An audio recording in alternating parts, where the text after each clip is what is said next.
Hi friends, welcome back to it's my flavour. ఈరోజు మన ఛానల్లో స్పెషల్ రెసిపీ వచ్చేసి క్యారెట్ రైస్ అండి.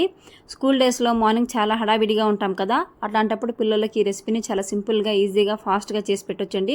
కేవలం 10 నిమిషాల్లో ఈ రెసిపీ అనేది అయిపోతుంది. నేను చెప్పే ఈ క్యారెట్ రైస్ రెసిపీని ఒకసారి ట్రై చేయండి. మీ పిల్లలు ఖచ్చితంగా లంచ్ బాక్స్ అనేది పూర్తిగా ఖాళీ చేసేస్తారండి. ఈ సింపుల్ అండ్ టేస్టీ రెసిపీ ఎలా చేయాలో ఇప్పుడు చూద్దాం. నా ఛానల్ ఎవరైనా ఫస్ట్ టైం చూసినట్లయితే ప్లీజ్ సబ్స్క్రైబ్ చేసుకోండి.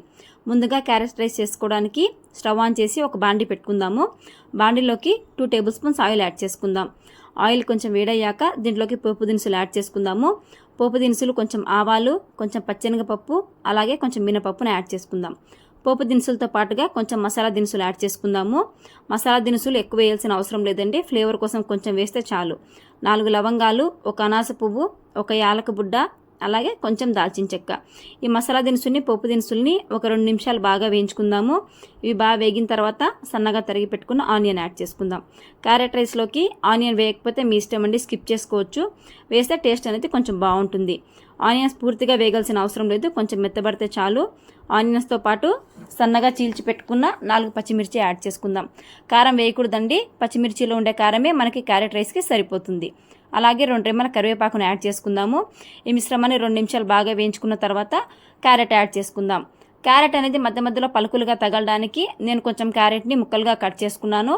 అలాగే సగం క్యారెట్ని తురుముకున్నాను. మనకి 1 కప్పు రైస్కి 1 కప్పు క్యారెట్ తురుము అనేది చాలా పర్ఫెక్ట్గా ఉంటుందండి రైస్ క్వాంటిటీ. నేను 1 కప్పు రైస్కి 1 కప్పు క్యారెట్ తురుము తీసుకున్నాను.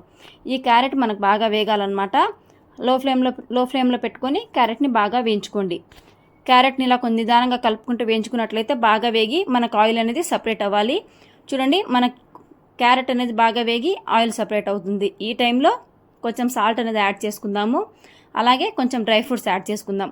ముంత మామిడి పప్పుని మనం ముందే యాడ్ చేసుకున్నట్లయితే మెత్తబడిపోతుందండి, అందుకని నేను పక్కన వేయించుకొని దీంట్లోకి యాడ్ చేసుకుంటున్నాను. ఈ మిశ్రమం బాగా వేగింది కదా, దీంట్లోకి చల్లారి పెట్టుకున్న రైస్ని యాడ్ చేసుకుందాం. ఈ రైస్కి ఫ్లేవర్ అంతా బాగా పట్టడానికి స్టవ్ హై ఫ్లేమ్లో పెట్టుకొని రైస్ని టాస్ చేసుకుంటూ కలుపుకోవాలండి. బాగా ప్రెస్ చేసి కలపకూడదు, రైస్ అనేది మెత్తబడిపోతుంది. మనకి రైస్కి ఫ్లేవర్ అంతా బాగా పట్టేట్టుగా నిదానంగా బాగా మిక్స్ చేసుకోవాలి. రైస్ అంతా బాగా మిక్స్ అయిన తర్వాత క్యారెట్ రైస్ అనేది మనకు కొంచెం స్వీట్నెస్ ఉంటుందండి. ఆ స్వీట్నెస్ పోవడానికి ఒక హాఫ్ లెమన్ని బాగా పిండుకుందాం. లెమన్ పిండుకోవడం వల్ల మనకు రైస్ పుల్లగా సూపర్ టేస్టీగా ఉంటుంది. మనకి క్యారెట్ రైస్ అనేది రెడీ అయిపోయిందండి. దీంట్లోకి కొంచెం కొత్తిమీర యాడ్ చేసుకొని ఒకసారి బాగా మిక్స్ చేసుకొని స్టవ్ ఆఫ్ చేసేసుకుందాం. చూడండి, simple and tasty carrot rice అనేది రెడీ అయిపోయింది. నా రెసిపీ ఒకసారి మీరు కూడా ట్రై చేయండి. మీకు ఎలా వచ్చిందో నాకు కామెంట్ చేయండి. ప్లీజ్ నా ఛానల్ని లైక్ చేయండి, షేర్ చేయండి, సబ్స్క్రైబ్ చేయండి. Thanks for watching.